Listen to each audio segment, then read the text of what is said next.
Halo guys, selamat datang. Kali ini saya mau menceritakan atau merecap sebuah film yang berjudul Perjanjian Gaib. Film ini diperankan oleh Ayu Laksmita sebagai Grandmother, Dila Dartian sebagai Wati, dan Dennis Adiswara sebagai Andri. Film ini disutradarai oleh Handra Daeng-Ratu. Film ini mengisahkan suami istri yang ingin cepat kaya. Kesempatan itu pun datang saat mereka bekerja sebagai perawat seorang nenek yang kaya raya. Tidak lama, nenek itu mendadak meninggal. Timbul niatan mereka menguasai harta nenek tersebut.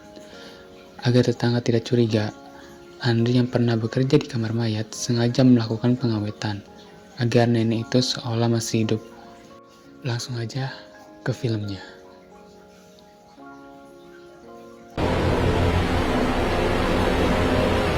Film ini diawali dengan sepasang suami istri yang sedang melakukan ritual permohonan untuk mendapatkan pekerjaan serta mengharapkan kekayaan. Dialihkan kepada sebuah kontrakan yang berisikan pasangan di awal film tersebut. Ketika mereka sedang makan, mendapati sebuah lowongan pekerjaan di atas sebuah koran. Seorang nenek yang sekarang stroke. Gajinya 8 juta per bulan. Dalam perjalanan interview, mereka menyiapkan pernyataan palsu agar diterima saat nanti. Gede nemen, Rek. Dan Saat sedang interview, Andri sangat grogi dengan kebohongannya sampai tangannya bergemetar. Setelah interview itu, mereka pun diterima bekerja.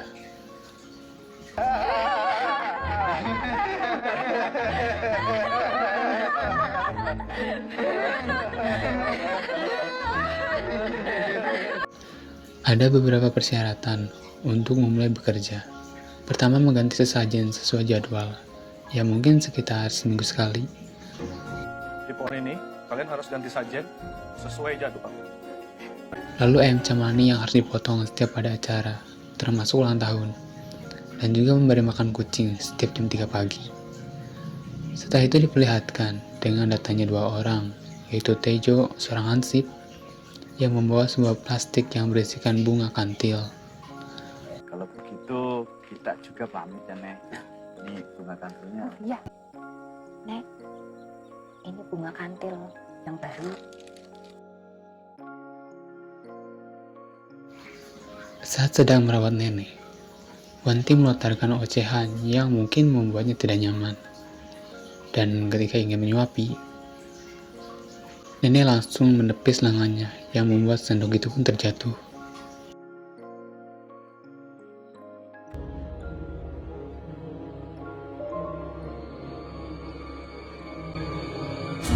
Ojo melu-melu. Malam hari, saat sedang memandikan nenek, nenek terus melihat ke arah jendela. Kenapa, Nek? Kok ngeliatin jendela terus? Tak lama, nenek tiba-tiba histeris yang mengakibatkan mencengkram lengan Wati sampai terluka goresan.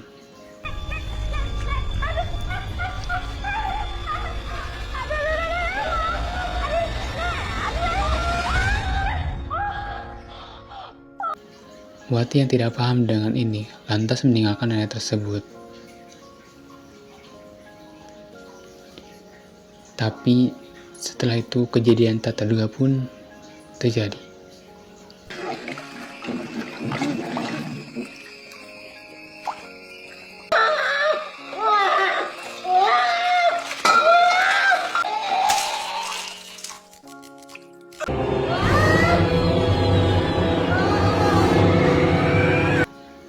Andri yang sedang mencari Wati menemukan kondisi nenek yang berada di bathtub seperti syok akan sesuatu.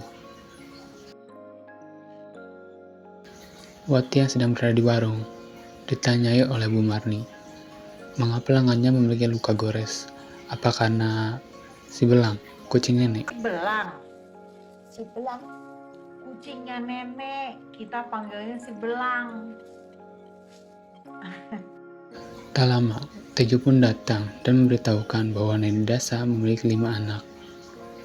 yaitu Sri, meninggal saat remaja. Lalu Mbak Atta yang meninggal ketika Nenek Dasa sedang berulang tahun. Ketiga, Mbak Asta.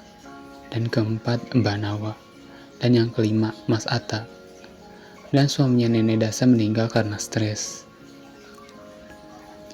Lalu Bu Mirna memberitahukan bahwa jika terjadi hal yang aneh, itu hal biasa, dikarenakan Nenek Dasa sering dikirimi santet tetapi tidak mempan.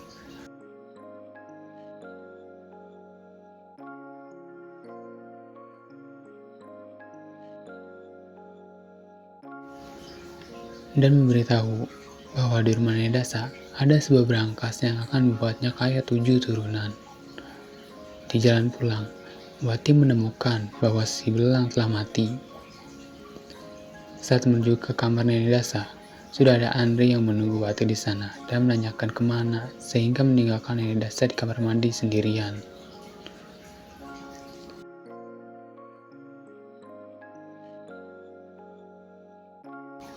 Saat Andri sedang menguburkan si belang, muncullah sosok hitam di balik pohon.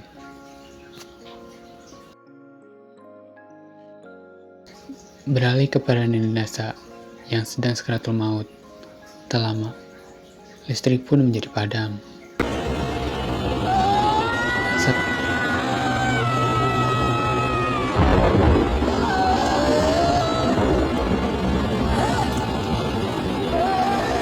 menuju kamar Nenek Dasa, Wati terkejut ketika melihat Nenek Dasa telah meninggal dengan keadaan yang cukup aneh.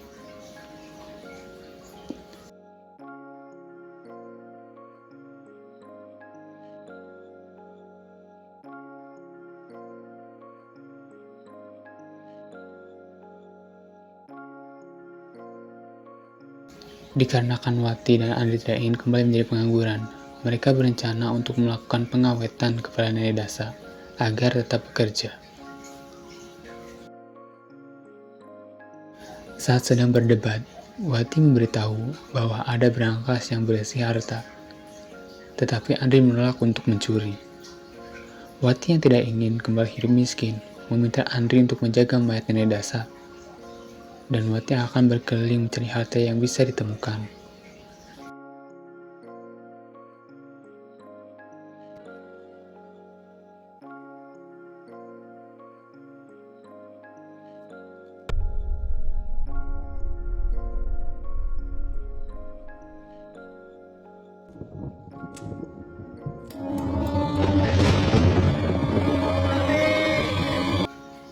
Tak lama dari itu, Andri menemukan sebuah pintu rahasia yang diyakininya disitulah harta itu disimpan.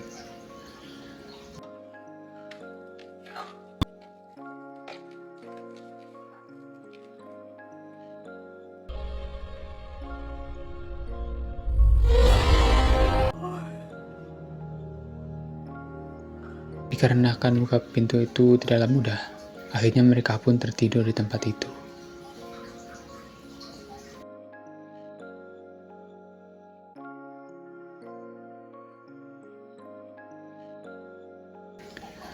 Saat berusaha kembali membuka pintu itu, tak lama disangka, Nenek Dasa pun terbangun kembali.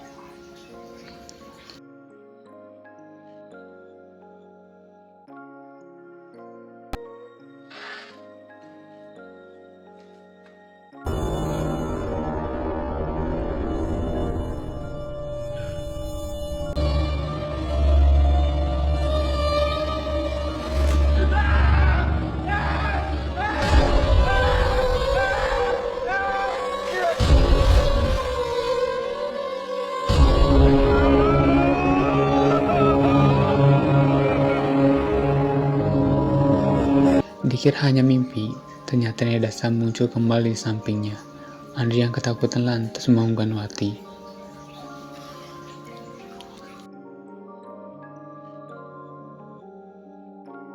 Setelah terbangun, mereka mencari Nenek Dasa yang tidak ada di kasurnya. Ternyata berpindah tempat di bawah kasur.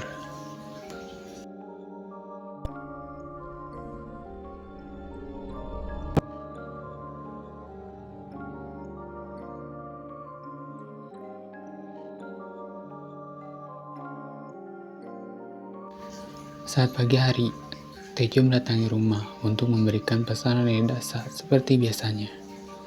Lalu menanyakan di mana Nenek Dasa, mengapa tidak dijemur seperti biasanya. Lalu Andri memberitahu bahwa Nenek Dasa sedang sakit. Nenek sakit apa tuh, Mbak? Sakit. Setelah Tejo mengasihkan bunga kantil dan ingin beranjak pergi, muncullah Nenek Dasa dari jendela. Nenek, cepat sembuh. Biar ada lebihnya, gak segini. Tak lama dari itu, Mas Hatta menelepon bahwa akan datang menuju rumah untuk melakukan pengecapan jari sebagai syarat pencairan uang. Sebelum Mas Hatta datang, Andri dan Wati merencanakan untuk melakukan pengawetan Nenek Dasa agar tidak membusuk.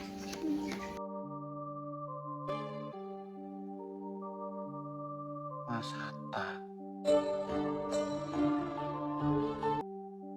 Aku udah datang. Bukan sorean. Nah, saya kan udah bilang, buka gerbangnya.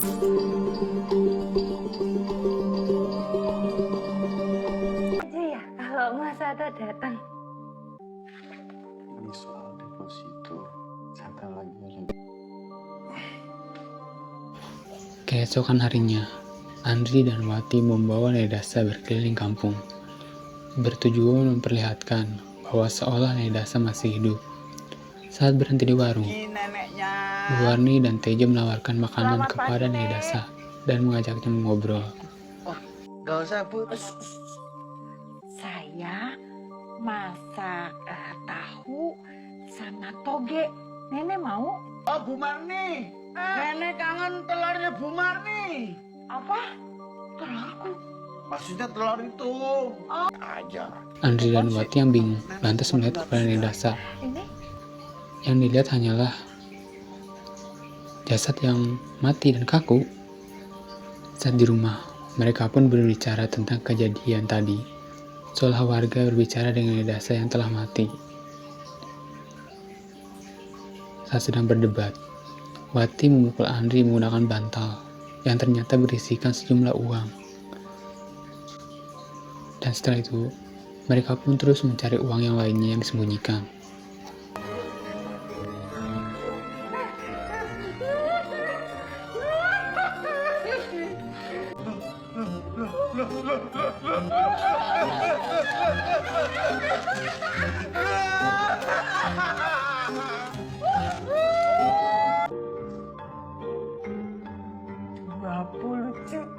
nenek cuma 20 juta.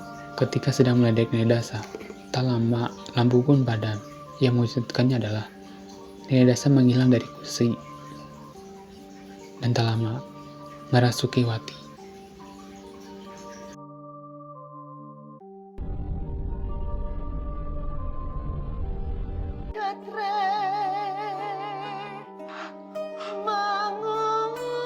Kena sinapot wang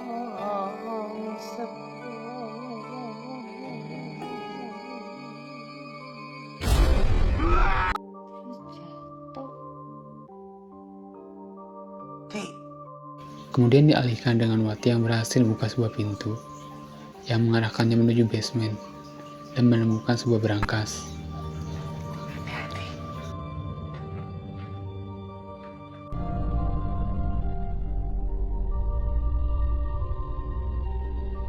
Andri yang menemukan sebuah foto langsung dihantui dan menyimpan foto tersebut.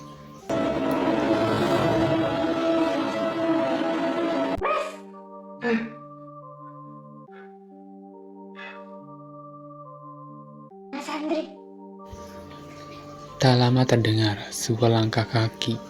Sontak Andri dan Wati langsung berlari ke atas. Yang tidak disangka adalah ternyata itu adalah kedatangan Mbak Nawa.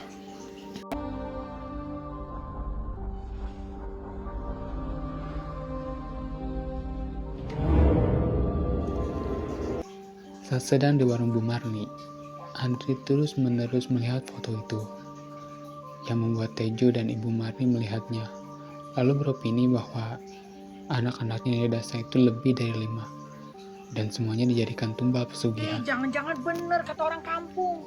Nenek itu punya banyak anak, tapi semuanya ditumbalin. Atau jangan-jangan nenek gak bisa mati. Wati yang sedang mengantarkan minuman terkejut melihat Mbak Nawa dan anaknya yang sedang mengobrol dengan nenek Dasa yang telah mati.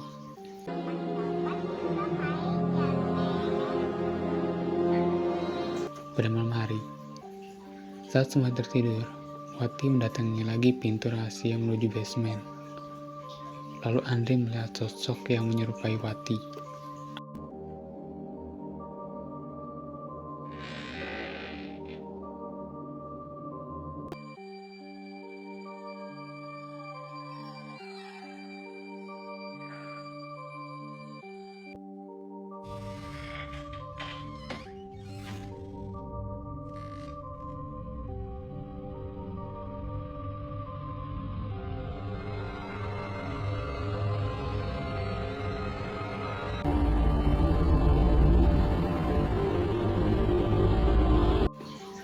Pada pagi hari, ketika Masa datang ke rumah, lantas menyuruh Andri untuk memotong ayam cemani.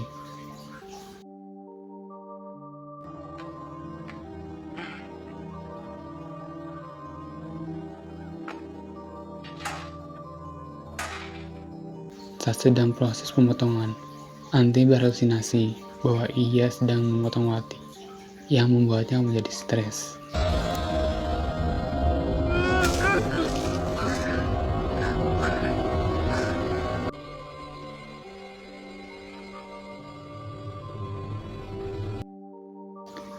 Setelah memotong ayam cemani, Andri datang menghampiri ke meja makan untuk mengakui yang telah ia perbuat, tetapi tidak ada yang percaya dan menganggapnya gila. Pecat saya, tolong pecat saya, pecat saya.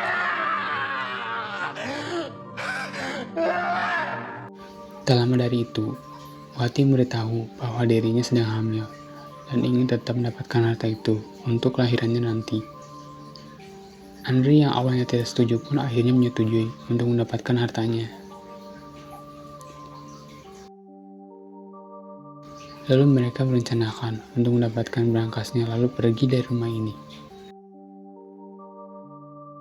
Pada saat malam perayaan ulang tahun Nenek Dasa, dikarenakan saat itu semuanya pasti sedang sibuk dengan perayaan, Wati berusaha kembali ke pintu rahasia.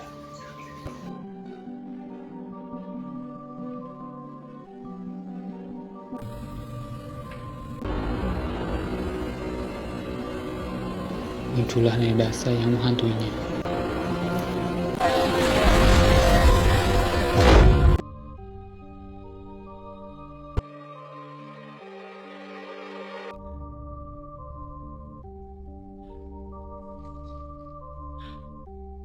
Pada saat basement, Wati dihantui oleh para tumbal Nenek Dasa, yaitu anak-anaknya. Tak lama Andri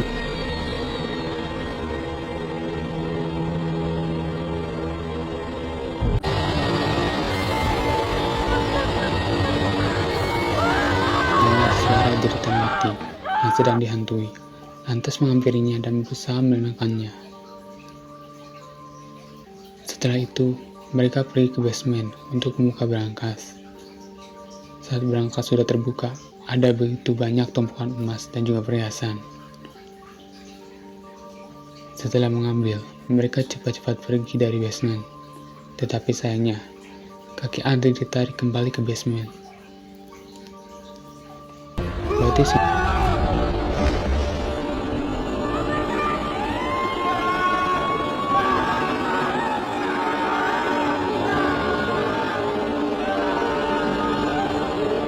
minta mengambil Andri dan langsung membopongnya serta dengan emasnya. Pada saat di ruang tamu, muncullah sesuatu yang tak terduga.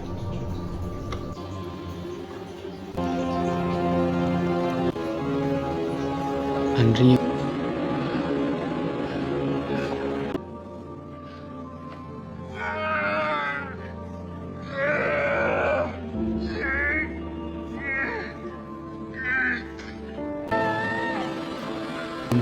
istrinya menjadi penukaran nyawa dengan emas, meminta Wati untuk berlari. Tetapi tak lama kemudian, Wati mengurungkan hal itu dan menukarnya kembali emasnya dengan suaminya, yaitu Andri.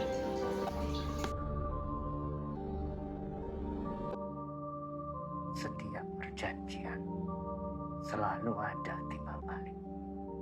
Harta atau nyawa.